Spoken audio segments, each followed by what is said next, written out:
There was another consideration which induced us to abandon the Turks.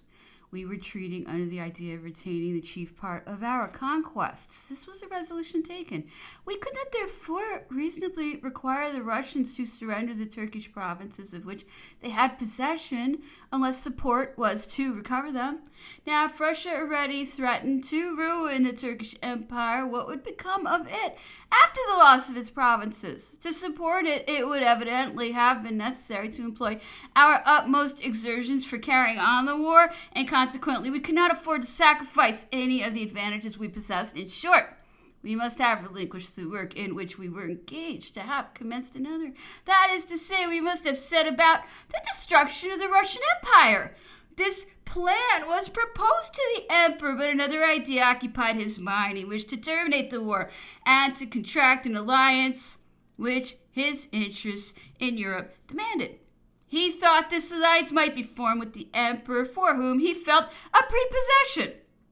If we retrace the line of policy which had down to this period had maintained between France and the Oriental powers, there is doubtless good reason to say that we committed a great error in abandoning the Turks at Tilsit. For my own part, with all the deference I cherished for the emperor, I could not but think we had in some measure deviated from good faith.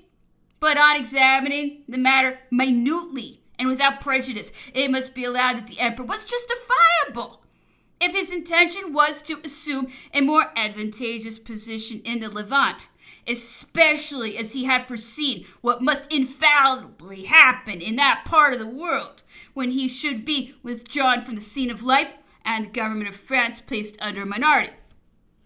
In the course of his reign, he had ordered many inquiries into the state of affairs in the East, all of which had been satisfactorily executed. While the French Revolution riveted the attention of all the nations of Europe, and the old ideas were gradually given place to the new, with which other powers were successfully obliged to compromise, the Turks continued in their lethargy, and at last stood at a still greater distance behind than that at which they were at the close of their last war with Russia and Austria.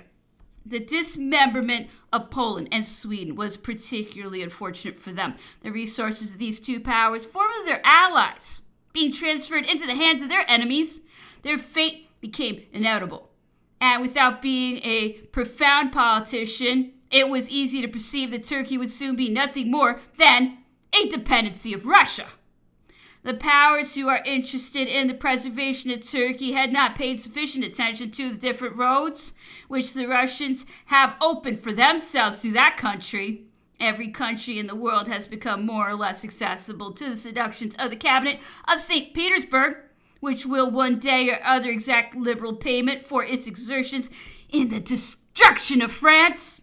Russia labored hard for the accomplishment of this object because by making it depend wholly on herself, she secured the fulfillment of her future projects. But she never ceased to pursue her policy in the Levant, and during the last 25 years, more diamond rings with ciphers of the Emperor of Russia have been distributed in the Greek islands and in Georgia than have been given in presents in all the courts of Europe. The Greeks, who are naturally shrewd and devoted to commerce, are not slow in perceiving what is favorable for them. The measures adopted by the French government for giving freedom to the Levant trade will answer the purpose of the Greeks to the best of their wishes. They began to have a confident gleam of hope as soon as they were allowed to participate in the same commercial advantages as the natives of France and Italy. The war having given the Mediterranean trade to the English, while they were at the same time excluded from the ports of Italy, the Greeks became their factors and thus created for themselves a mercantile marine. They have now more than 1,000 vessels of all descriptions, which supply the place of those which France formerly had in that sea under the name of caravan ships. The business of the French establishments in the ports of the Levant has passed into the hands of the Greeks, who have become wealthy at the expense of France. With opulence has arisen a taste for luxury and science, but ambition is useless to the Greeks, while the Turks admit them to no employment. They are not even allowed to carry arms. However, in science and in art they have made great progress, while the Turks have been dormant. The Greeks have now colleges in all the islands and 3 universities in Smyrna, Chios, and Athens, where the youthful part of their population make remarkable progress in education. They are taught Latin, all the good authors, in which language they translate history, and in particular that of their own country, geography, mathematics, natural philosophy, and chemistry. They have excellent professors in all these branches of learning. Their taste is, however, restrained by the fear of drawing on themselves arbitrary impositions by the Turkish government. For the same reason, the advantages of their commerce are buried and concealed from observation. We have here then a rich, industrious, and enlightened people who every day feel the weight of their servitude more sensibly than they did when they were unable to estimate it by objects of comparison disadvantageous to themselves. In this situation, Greece turned her eyes towards a deliverer and will second efforts which must be advantageous to herself. 5 and 20 years ago, it would have been a difficult matter to fit out a sloop in Greece. Now the Greeks build vessels, have cooperage works, rope works, and sail yards. Iron and copper are worked as well as at Marseille. They have many manufactories, among others a glasswork in the island of Chios, which will soon have more than one imitator. It is remarkable that all the establishments begin by adopting the same processes which foreign nations after the experience of ages have preferred. A people like the Greeks, numerous, robust, and sober, and possessing all the elements of a return to civilization, cannot farther retrograde. Constantly impelled to social improvement by the recollections of their history, it is no very rash prognostic to assert that they must necessarily again take a place among independent nations. To accomplish this object, there needs nothing but to throw off the Turkish yoke. However, though the Greeks look with an eye of contempt on their masters, they fear them, and they have not confidence enough in their own strength to attempt alone the acquisition of their independence. The Turkish Empire will fall to pieces in consequence of war, intrigue, or natural decay. This is an event which must soon arrive. The Greeks will then, if the preponderating power permit them, have merely to reconstitute their government. They would thus at once acquire a government formed of able and experienced men, a youthful population well instructed, a navy and an army, and finally industry and wealth, which, being sure of protection, would no longer be afraid to appear among them. The effects of Greek emancipation on commercial operations in the Mediterranean will be immense. To the French trade in that sea, it will be a death blow. In vain do we seek to deceive ourselves respecting the approach of this revolution. It is marked and reserved for the reign of the Emperor Alexander. He will not leave it to his successor to play the part of regenerator of Greece. Everything is in a favorable train for hastening this event, which, like all others of equal importance, has its crisis, the missing of which renders future attempts abortive, or at least very difficult. If this catastrophe come to pass, as in all human probability it will, there will then, it may be presumed, arise the wish to succor the Turks. But the time will have gone by. The Russians will be at the Dardanelles before the ships destined to assist their opponents can arrive. The only remaining chance would then depend on a war by land, but the powers capable of prosecuting such a war effectively have not all the same interest in excluding the navy and commerce of the Russians from the Mediterranean. The English, therefore, who are provident, have taken possession by anticipation of the Ionian Islands, and we shall see them, in the event of the fall of Turkey, directing their views to Egypt as the only point on which to maintain the exclusive sovereignty of Indian commerce, until such time as the dissemination of independent ideas shall wrest it from their grasp. It was probably from viewing things under this aspect at Tilsit that the emperor came to the determination of affording the Turks no assistance, preferring rather to seize the means the war had placed within his reach of profiting by an inevitable catastrophe. Then again to take up arms to terminate a difficulty to which he might be able to give what direction he wished by joining with the Russians and interesting them in his political system. Austria had an army of observation in Galicia and Bohemia, that is to say, in our rear. Her ambassador, Mr. de Vincent, was, with the rest of the diplomatic corps, at Warsaw, and consequently enabled to learn what was doing at Tilsit.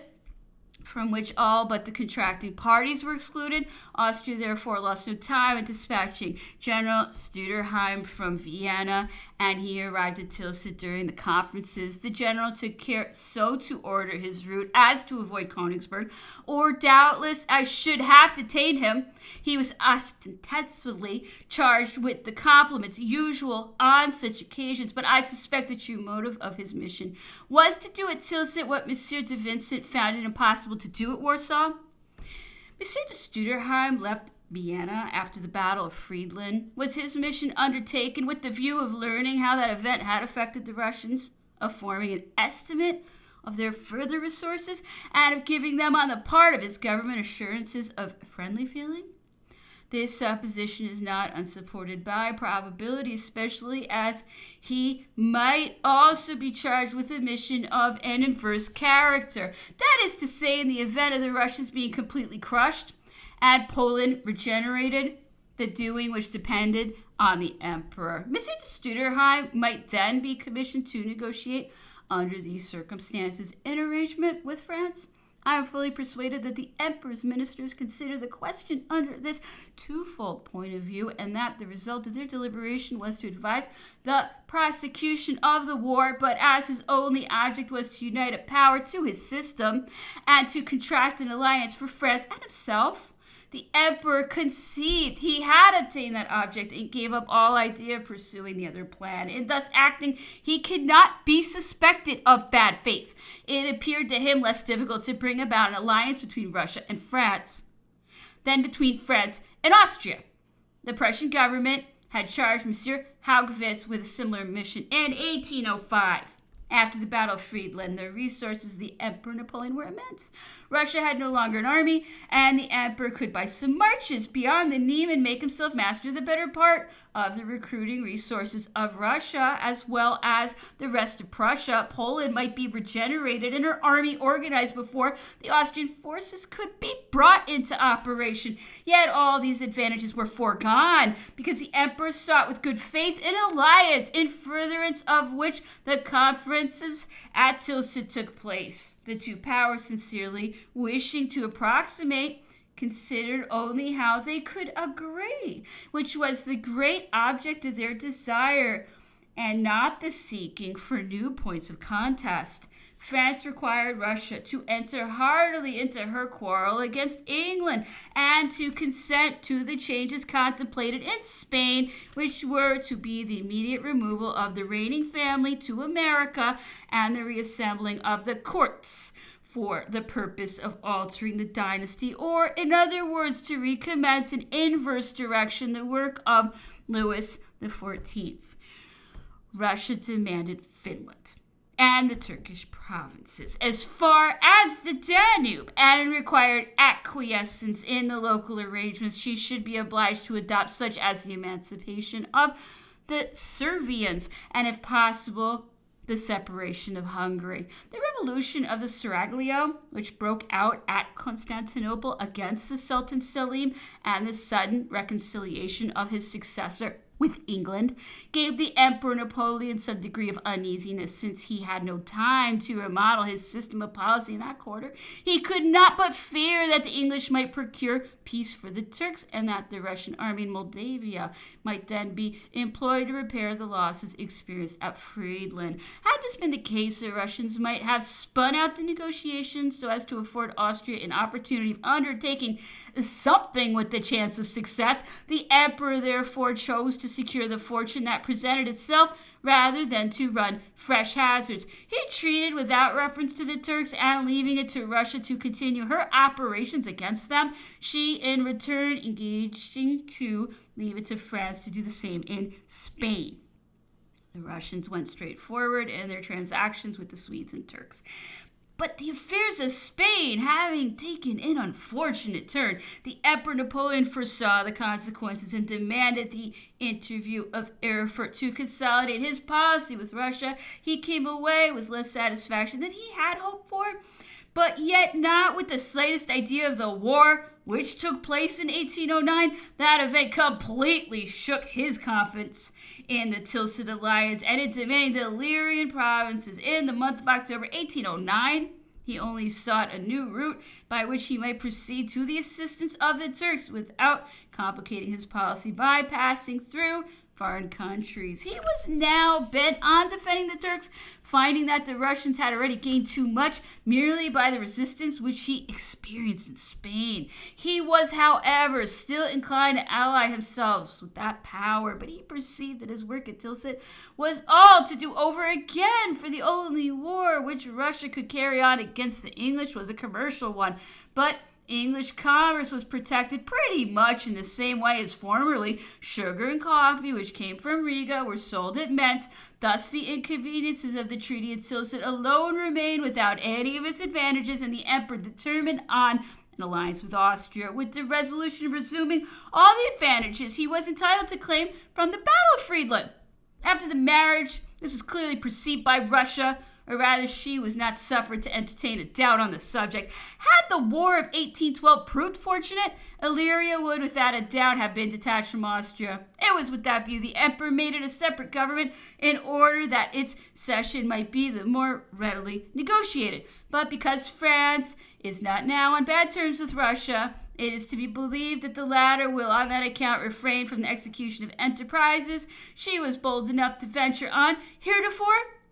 To think so would be insanity. She may perhaps take a little more time to the work, but the result will be the same. Her trade is impelling her into the Mediterranean, and in spite of herself, she must push on to the Dardanelles. Of this every Greek is convinced and expects it. The Russians have only to give arms to a population which is always ready to throw off the yoke of the Turks. This the Russians well know.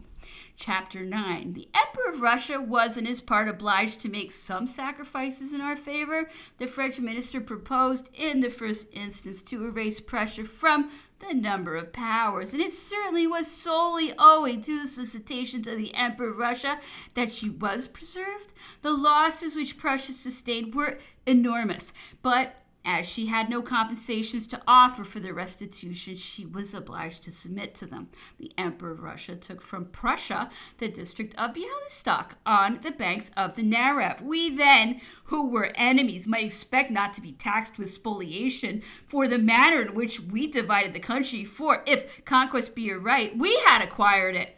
The King of Prussia and even the Queen came to Tilsit to endeavor to avert the ruin which threatened them. They were received with distinction, with numerous demonstrations of respect, but they obtained nothing. Their protector, the Emperor of Russia, was obliged to think of himself and could do nothing for them. A small party which surrounded the Emperor Napoleon wished, from motives of ambition, to prevent the conclusion of peace. Monsieur de Talleyrand perceived this and therefore brought the negotiation to a close as speedily as possible. One day, on leaving the Emperor's closet, he met in the adjoining room of the Grand Duke of Berg, who during the conferences was very active in his endeavors to obtain some portion of territory which he thought suited him. Monsieur de Talleyrand, addressing him, said loud enough to be heard by all in the room, "My lord, you have made war, but you will not prevent us from making peace." He said not a word more on the subject, but left the company, and the peace was signed 2 or 3 days after. The Emperor of Russia recognized everything of which his recognition was desired at Austerlitz, and he had agreed to the meeting then proposed to him. He would have spared the lives of many brave men and saved many families from heavy calamity. At Tilsit, Prussia ceded every acquisition made since the accession of Frederick II to the throne, with the exception of Silesia, but she also lost Magdeburg. Hesse, the Duchy of Brunswick, and some other territories formed the Kingdom of Westphalia, which the Emperor of Russia recognized. That part of Poland which had fallen to the share of Prussia in consequence of the different partitions was erected into the Grand Duchy of Warsaw and placed under the dominion of Saxony. The Emperor of Russia also recognized the possession of Hanover by France and surrendered Corfu to us. In general, he concurred with the Emperor Napoleon, not only in the changes consequent on the public treaty, but also as to others which the Emperor contemplated and respecting which they had conferred together. I shall explain as well as I can the grounds on which I give this opinion. As Russia was still at war with the Porte, nothing more was stipulated than we should employ our good offices to induce the Porte to make peace. And I believe, but of this I am not certain, that we consented to the cession of the provinces occupied by the Russians at the moment when the negotiations were open, with the understanding that if the Turks refused to treat, our intervention immediately ceased. This was what happened. The Turks were indignant at being abandoned in a quarrel in which they only took a part on account of their alliance with us. I have explained how we were obliged to abandon them, and it is but just to add that the new Sultan had endeavored to anticipate us by making a peace with England, which would have afterwards obliged him to negotiate a peace with Russia. From that moment, all idea of obtaining anything from the Porte was necessarily renounced, and our ambassador, after enjoying the highest favor at Constantinople, was not easy until he obtained his recall. Affairs being settled at Tilsit, the two sovereigns took the departure with the appearance of mutual affection and esteem. The Emperor Napoleon accompanied the Emperor of Russia to the left bank of the Niemen, where the Russian guard was drawn up. There the emperors embraced, and Napoleon took from his breast the cross of the Legion of Honor and attached it to the buttonhole of the grenadier on the right of the front rank of the Russian guard, saying, "You will remember that this is the day on which your master and I became friends." Chapter 10. After the Peace of Tilsit, the emperor returned to Königsberg. He remained there only a short time, after which he set out for Paris, proceeding by the way of Dresden, where he stopped 2 days. France was in ecstasy at the enjoyment of a peace which was expected to be followed by a long series of years of happiness. The emperor arrived at St. Cloud with the rapidity of lightning 2 days sooner than he was expected. He was well pleased with everything he saw and was convinced that the administration had neglected nothing during his long absence. Everything was prosperous. The finances, the manufactures, and in general whatever had relation to public felicity exhibited the aspect of improvement. Deputations arrived from every part with congratulations and assurances of attachment. The emperor was obliged to devote more than a fortnight to the receiving of these adulatory addresses. There was enough to intoxicate him had he not before known how to appreciate such things at their just value. The public, however, rejoiced at his return, more especially as the advantages he had renounced for the sake of putting an end to the war were well known. All over Paris was nothing but rejoicing. A great deal of money had flowed into France from the contributions levied in Prussia, which joined to the sums destined for the maintenance of the army, and which now remain in the country, diffused throughout the mass of the population, a degree of ease hitherto unknown. Public works were everywhere commenced. All classes of artisans were well employed.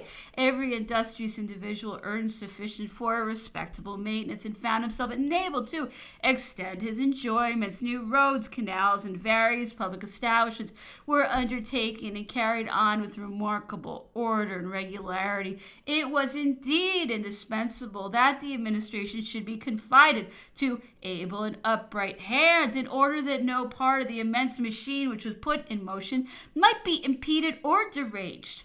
Among the public entertainments produced on this occasion, I must not omit to mention the opera of The Triumph of Trajan. The Minister of Police had had no opportunity of evincing his zeal by labors similar to those performed by the Ministers of the Interior, Finance, etc. He could not gain credit for any share in promoting the public enthusiasm occasioned by the happy events which had led to the conclusion of peace, but on the contrary, he had reason to fear a reprimand for having but indifferently discharged his duty on 2 occasions during the campaign. He therefore had recourse to flattery to soothe the displeasure with which he fancied himself threatened, but which in reality was far from the emperor's thoughts. He accordingly brought out the opera of Trajan, but he never paid the author, from whom I received these particulars. The subject of the piece was borrowed from the incident relative to the Princess of Hatzfeld, which I have related in the former part of these memoirs. The opera was prodigiously attractive owing to the magnificent style in which it was got up, added to the graces and talents of the incomparable actresses who performed in it. The music, too, was exceedingly admired, but the flattery was too direct and was therefore displeasing. It was managed with so little tact that the emperor could not endure the performance of the opera, and yet he several times heard it said that he had ordered its production. It was very usual for people to screen themselves behind his authority when they had not the courage to brave public disapprobation. The emperor was not duped by this show of loyalty on the part of the minister. He had a certain readiness in distinguishing between what was natural and what was feigned. He became acquainted with a number of little intrigues which had taken place in Paris during his absence, and of which he ought to have been informed by the minister of police, who pretended to know nothing of them. Of these I shall presently speak, for it was while I was in office that the emperor ascertained beyond all doubt the motives for which they had been concealed from him. From that moment he was convinced what pains had been taken to deceive him. The emperor no longer reposed confidence in Monsieur Fouché, but he let him go on and called him to no account. I shall presently relate what ensued and well nigh ruined the minister of police forever. But I must first render an account of what took place at St. Petersburg. Before he quitted Königsberg, the emperor sent for me. He had just been inspecting the corps of Marshal Soult. After I had been with him some minutes, he said, I have just concluded peace. I have been told that I have done wrong and that I shall find myself deceived. But truly we have had war enough, and it is time that the world should enjoy repose. I wish to send you to St. Petersburg until I make choice of an ambassador. I will give you a letter to Tsar Alexander, which will serve as your credentials. You will manage the business for me. Recollect that I do not wish to go to war with any power whatever. Let this principle be the guide of your conduct. I shall be much displeased if you do not avoid drawing me into fresh difficulties. See Talleyrand, who will inform you what is to be immediately done and what has been arranged between the Emperor of Russia and me. I intend to let the army repose in the countries which I am yet to occupy, and to exact the remaining payment of the contributions. This is the only point on which difficulties may arise, but bear in mind that I will retract nothing. You must urge the departure of an ambassador. Contrive to make the choice fall on a man who will not be disposed to act the part which his predecessors have already played in France.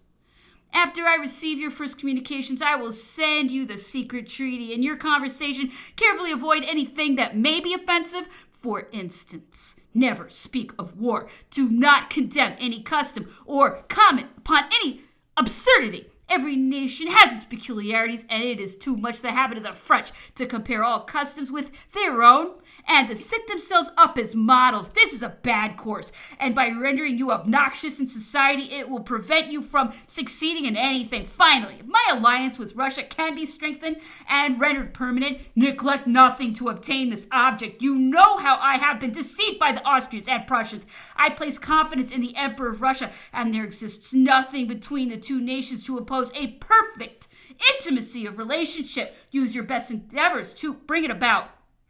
This was all my mission. It was pacific and contained nothing which denoted it to be the message of a conqueror. The emperor departed that evening for Paris, and next day I set out for St. Petersburg. We had begun to evacuate the banks of the Niemen when I crossed that river, on the other side of which still remained the Asiatic militia, which Prince Labanov had brought as a reserve for the army of General Bennigsen, who was returning from the battle of Friedland.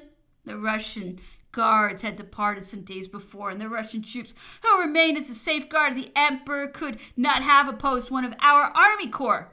I arrived at St. Petersburg on the 14th of July, about 11 in the morning. I was filled with admiration of finding myself in so fine a city after passing through a country at the extremity of which I should have been less surprised to find chaos. But it is not until you reach the gates of St. Petersburg that you are conscious of approaching a great capital. On the preceding day, I had sent forward the officers who were with me to engage suitable lodgings for me and the persons by whom I was accompanied. But what was my astonishment on my arrival to find that they had not even been able to procure accommodation for themselves. Public feeling ran so high against the French that they would not receive us in any hotel, and I was on the point of adopting some extraordinary measures, when by a lucky chance I found in the proprietor of the Hotel de Londres a Frenchman and a native of my own department. He waived all considerations and took us in. On the day of my arrival in St. Petersburg, I had the honor to be presented to the Emperor of Russia and to deliver to him the letter of which I was the bearer. He was at a little country residence called Kamem Ostrov, which is a good league distant from the city on the other side of the Neva. I was far from expecting so gracious a reception as that which I experienced. This first interview consisted wholly of affable conversation on the part of the emperor. It lasted only a quarter of an hour, and it ended by his doing me the honor to invite me to dinner on the following day. On that occasion, being alone with the emperor after dinner, he took me aside and began to converse about business. I must in truth acknowledge that after I took leave of him, I felt convinced that he would strictly fulfill all the conditions of his alliance with us, but he also adverted to his position with respect to the Turks in terms so clear that I could not misunderstand the conclusion he meant to deduce. He frequently repeated that the emperor had told him he had entered into no engagements with the new sultan, that the changes which had arisen in the world naturally altered the relations of the different states with one another. I saw perfectly well that this matter had been the subject of more than one conversation at Tilsit, but as the Emperor Napoleon had never spoken to me about it, all I could do was listen without replying. I was now convinced that Alexander would like nothing better than to be unable to make peace with the Porte, because in that case the result was obvious. I could not divest myself of the idea that some reciprocal confidence existed between the two emperors respecting projects long since meditated, for I could not persuade myself that we had renounced the Turks without some understanding on the part of Russia to allow us to make ourselves amends in some other way. I have even good reasons for believing that Spain came under discussion at Tilsit. This was the only affair which seriously occupied the emperor, and as he wished for peace, how could he have neglected the opportunity of mentioning to the only monarch who could prolong the war in a way to disturb us a project which would infallibly have revived hostilities had that monarch been inclined to impose it? It was much more natural and reasonable to make a candid communication of the affair to Alexander, since he entertained on his part another design which might be thwarted by France if it had not previously obtained her concurrence. What tends still more to confirm me in this opinion, that at the commencement of the Spanish business, which I shall presently explain, stories of every kind were circulated in St. Petersburg and the other towns of Russia relative to what was going on in Madrid. The Emperor of Russia knew this, and he dropped a few words to me on the subject, but the Emperor Napoleon, who wrote to me every week from Paris, said not a word about it. Now, as he heartily wished to strengthen his alliance with Russia, which might have suffered by his enterprise against Spain, he would scarcely have failed to give me instructions on this subject had not the whole been previously agreed upon at Tilsit. But he said nothing to me about it because he conceived that it was not necessary.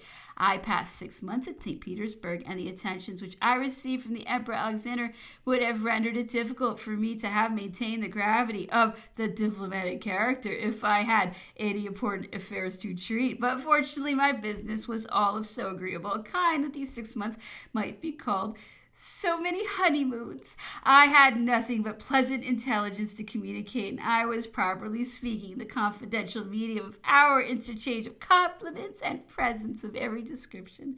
I have not lost the recollection of those happy days when we were permitted to cherish the hope of enjoying happiness purchased by a long series of fatigues and dangers. The reception which I and the individuals who accompanied me met with in society was precisely the reverse that which we experienced from the kindness of the Emperor Alexander. During the first 6 weeks of my abode at St. Petersburg, I received no invitations from anyone but the emperor, and except on the days when I had the honor to dine with him, the public promenade was my only amusement. Even when I was visiting the emperor, I have seen the nobility depart in the evening to attend assemblies or balls, while I returned quietly home to my desk. The Emperor of Russia observed this, and he wished it had been otherwise. However, in his presence, I never showed that I felt mortified by this treatment, and I never spoke a word to him on the subject. Chapter 11. When I arrived in St. Petersburg, prayers were publicly said in the churches against the French, and in particular against the Emperor Napoleon. Being the first to go to Russia, I reaped all the ill feeling that had been sown while I was undergoing this rigorous quarantine. I employed my time in seeing everything that was worthy of observation in this fine city, and in the course of my visit to the different churches, I myself heard the prayers above mentioned. The truth is, they had escaped the recollections of the Emperor of Russia, but he ordered them to be stopped immediately. St. Petersburg is built with Italian elegance, and it displays that profusion of granite and marble which, according to historical accounts, was employed in the construction of ancient cities of which nothing but the names now exist. The Russian capital at the period when I visited it had neither a museum nor an academy of belles-lettres. But the germ of civilization was everywhere visible, and in a short time, Russia will perhaps make the rest of the world tremble. Her population is fresh and vigorous. They are not enervated by luxury, and every war which they wage towards the West brings them fresh stores of knowledge. It appears to me a great want of foresight on the part of the sovereigns of wealthy nations to open their barriers to a people who visit foreign countries only to take away, whilst they bring nothing but the scourge of a multitude eager to enjoy pleasures which have hitherto been unknown to them. The Russians have now learned their road. Who will prevent them from traveling back again? I had an opportunity of seeing the fetes of Petershof, which were very splendid. They resembled the fetes which took place at St. Cloud. When the emperor resided there, I observed that the Russian citizens and artisans appeared to be in more easy circumstances and are dressed in a more expensive style than the corresponding classes of people in France. Petershof was built in imitation of Marly, near Saint-Germain. There are a number of little pavilions detached from each other, each of which is sufficient to accommodate a small household. The Emperor Alexander gave me one of these pavilions during the time of the fetes of Petershof lasted, and he condescended to show attention to me on those days when the attention of the public and the court was entirely devoted to him. These entertainments regularly take place at the beginning of August in celebration of the birthday or festival day of Her Majesty, the Empress Mother. This princess sets an example of piety and virtue to all Russia. She is the patroness of all charitable establishments, and her name is almost inseparably connected with acts of benevolence. On my return from Petershof to St. Petersburg, I learned that Monsieur de Champigny had been made Minister for Foreign Affairs, and that Monsieur de Talleyrand had been raised to the dignity of Vice Grand Elector. A communication had also been received from the governor of Matau announcing that the princes of the House of Bourbon had quitted that place. They had embarked for Sweden. I knew nothing of their motives for so doing, but I recollect very well that the Emperor Alexander sent for me on the occasion and said, "General," thus he always addressed me, "I sent for you to show you what I have just received from the governor of Matau." He then showed me the letter, which he had the goodness to get translated into French. "You will see," continued he, "that he informs me of the unexpected departure of the Count de Lille and his family. I have not been made acquainted with the circumstances in any other way, nor did I receive previously, or even at the moment of their departure, any intimation of this resolution, the motive of which I cannot guess. I wish to inform you of this in order that you may transmit the intelligence to France so that the Emperor may adopt whatever course he thinks advisable. You know that the movements of the Bourbon family have oftener than once been the forerunners of agitation in France, and I should be exceedingly sorry if the Emperor supposed I had the least participation in this business. It is not, I think, with regard to me that he should have the least reason to fear the Bourbon princess. I knew nothing of the Count de Lille, though he resided at Mittau. On my departure from Moravia in 1805, I could not pass through that town without paying him a visit. I am convinced that the Bourbons can never reascend the throne, except by extraordinary events which human intelligence cannot foresee. They will end like the Stuarts. I received this communication with all due respect, and in obedience to the orders of Alexander, I transmitted it to the Emperor Napoleon. The departure of the princess astonished me, and I knew not what it could be a sign. From the reports circulated in the saloons of St. Petersburg, I learned that this precipitate flight was attributed to some measures taken by me.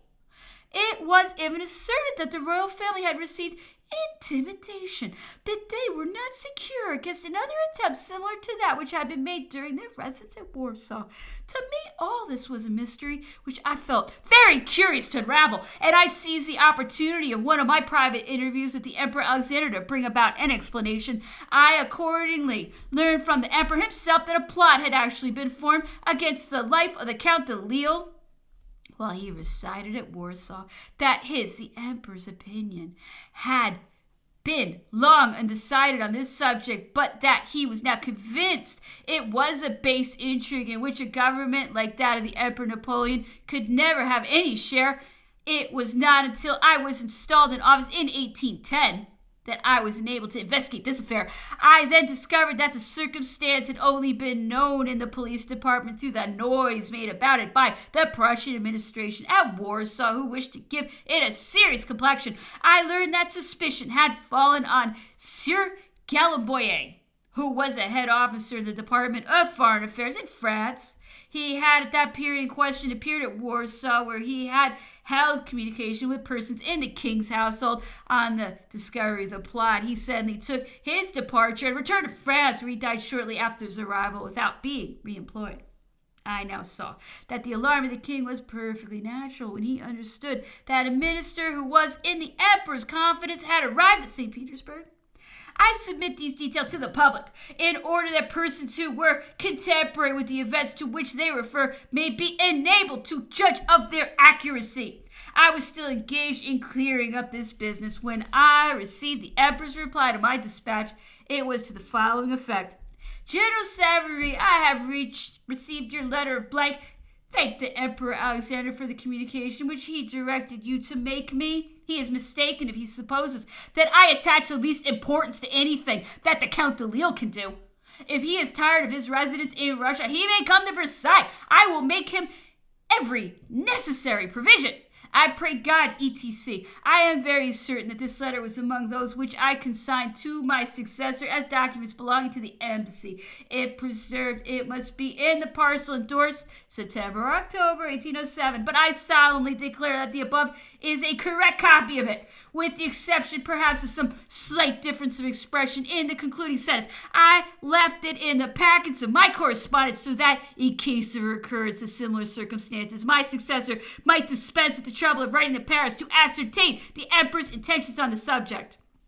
When the emperor's letter reached me, the business to which it referred was already remote. It was not alluded to in any subsequent conversations with Alexander. Another affair now engaged my attention. In fulfillment of the arrangements entered into at Tilsit, the Emperor Napoleon had conferred Hesse together with some additional territories into the kingdom of Westphalia, on the throne of which he had placed his youngest brother, Prince Jerome. The marriage of this prince with the daughter of the King of Württemberg had just been concluded at Paris, and letters from the new married couple were sent to me to be transmitted to their aunt, the Empress Mother of Russia. I did not wish to make this a ministerial affair, especially as I had no official character, save that which the goodness of the Emperor Alexander had conceded to me. I therefore delivered the 2 letters to Alexander myself, without concealing the fact that the unfriendly sentiments which I knew the Empress Mother entertained towards France discouraged me from asking permission to present them myself. The Emperor Alexander undertook to deliver the letters, and he set out for Pavlovsky, where his mother resided. Accordingly, on the following day, I received the Empress's answer, accompanied by a letter addressed to me by the Emperor Alexander, which was calculated to gratify the vanity of a prime minister. I forwarded the whole to Paris, endeavoring by all possible means to convince the emperor that the arrangements made at Tilsit might be consolidated, and adding that I had every reason to be satisfied with all I saw. Monsieur de Blacas was at this time at St. Petersburg as the envoy of the Count de Lille. He had arrived shortly after me. The business of which he came to treat could be of no interest to me. It was entirely of a domestic nature. I have no doubt whatever that if I had asked for his removal, if even I had hinted that it would be agreeable to me, my wish would have been immediately complied with. But so far as I, from entertaining such a thought, that understanding Monsieur de Blacas experienced some difficulty in settling some of the objects of his mission, I helped to smooth away the obstacles he encountered. Not that I made these matters the subject of any official communication, but I adopted a course which was equally effectual. Monsieur de Blacas had, among other things, to apply for repairs in the fitting up of the apartments occupied by the Duchess d'Angoulême. This was understood to be the motive of his mission. Whether it was real or pretended, I know not. The fact is that either through the fear of giving umbrage to the French envoy, or owing to the few opportunities that occurred of addressing the Emperor Alexander on the subject, Monsieur de Blacas obtained nothing.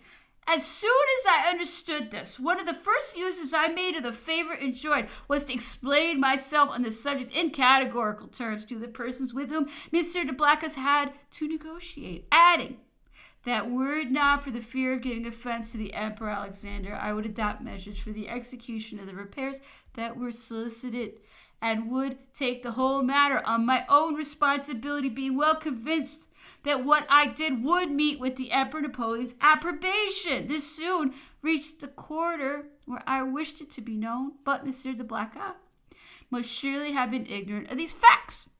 As a relief from the dullness with which, during my stay at St. Petersburg, I was frequently oppressed, I one day visited a bookseller's shop. While I was searching for something which I did not find, I happened to cast my eye on several pamphlets printed in England against the French, and particularly against the Emperor. I purchased the whole collection and returned home with my carriage completely filled. I read them all from beginning to end. They presented a tissue of falsehoods, the meaning of application of which I could with difficulty guess, though I knew all the individuals alluded to. The task of perusing this trash, therefore, did not call for any great exercise of philosophy. Yet, from these contemptible productions, public opinion on the subject of the French Revolution had been formed both in England and Russia, and our police minister had done nothing to refute falsehoods so extensively circulated. In one of these publications, I found a biographical sketch of myself, accompanied by my portrait, physical and moral.